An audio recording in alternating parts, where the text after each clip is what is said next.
રાજ્ય સરકાર ટેકાના ભાવે મગફળીની ખરીદીનું કામ 8મી ફેબ્રુઆરી સુધીમાં પરિપૂર્ણ કરશે. ખેડૂતોને 7,410 કરોડ રૂપિયાનું ચૂકવણું કરવામાં આવ્યું હોવાની નિવેદન કૃષિમંત્રી રાઘોજી પટેલ દ્વારા આપવામાં આવ્યું છે.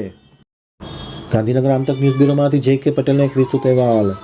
મગફળીની ખરીદી મામલે કૃષિમંત્રી રાઘોજી પટેલનું એક મોટું નિવેદન બહાર આવ્યું છે. રાજ્યમાં 3,73,000 ખેડૂતોએ મગફળીના વેચાણ માટે રજીસ્ટ્રેશન કરાવ્યું હતું. તે પૈકી 3.5 લાખ ખેડૂતોની મગફળી ખરીદી કરવામાં આવી છે.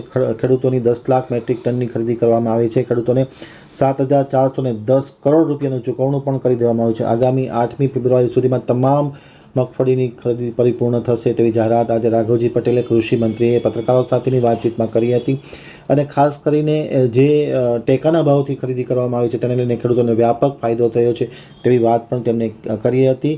અને ખાસ કરીને સ્થાનિક સ્વરાજ્ય સંસ્થાની ચૂંટણીમાં કોંગ્રેસ પોતાના ઉમેદવાર સાચવી ન શકે તો બીજા ઉપર ઢોળવાની વાત ગેરવ્યાજબી ગણાવી હતી. રાજ્યના ખેડૂતોનો રોકડીયો પાક કહી શકાય એવો મગફળીનો પાક જે ખરીફ સિઝનમાં થાય છે અને મને કહેતા આનંદ થાય છે કે આ વર્ષે સરકારે કેન્દ્ર સરકારની યોજના મારફત MSP મિનિમમ સપોર્ટ પ્રાઇસ ટેકાના ભાવની ખરીદીમાં ગુજરાતમાં મગફળીની ખરીદીનો રેકોર્ડ સ્થાપિત થયેલ છે.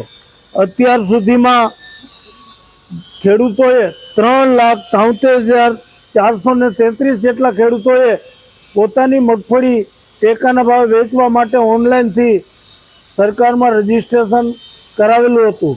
જે પૈકી લગભગ 3.5 લાખ જેટલા ખેડૂતોની મગફળી આજ સુધીમાં ખરીદી લેવામાં આવી છે અને 10,93,000 મેટ્રિક ટન જેટલી મગફળી આપણે અત્યાર સુધીમાં ખરીદી છે, જેનું મૂલ્ય 7,7410 કરોડ રૂપિયાનું થાય છે અને લગભગ 5,455 કરોડ રૂપિયાનું તો આપણે ચૂકવણી પણ કરી દીધી છે.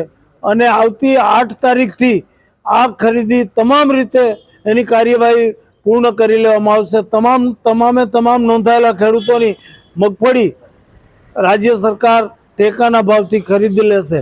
મને કહેતા આનંદ થાય છે કે અત્યારે ખુલ્લી બજાર કરતાં 20 કિલોએ ખેડૂતને મગફળીના ભાવમાં લગભગ 300 થી 350 રૂપિયા ટેકાના ભાવમાં વધારો મળે છે.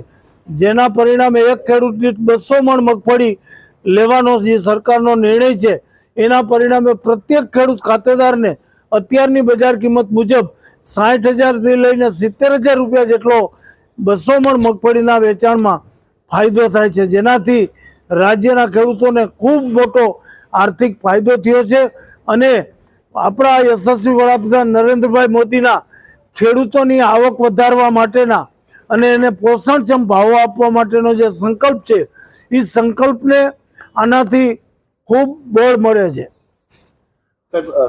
સ્થાનિક સ્વરાજની ચૂંટણીઓ છે.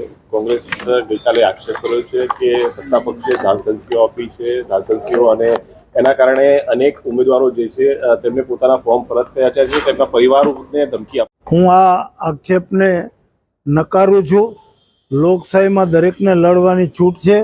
પોતાના ઉમેદવારોને જો તેઓ લડાવવા માગતા હોય તો એની વ્યવસ્થા પણ એને કરવી જોઈએ અને એ લોકોના ઉમેદવારો ધરારથી એમ કે ઊભા રાખવામાં આવે છે જે લોકોને લડવાની ઈચ્છા ન હોય પછી અને પોતે જીતી શકે એમ ન હોય તો બિનહરીફ એટલે કે ફોર્મ પાછા ખેંચી લેતા હોય છે. એમાં ભારતીય જનતા પાર્ટીની ક્યાંય ભૂમિકા નથી.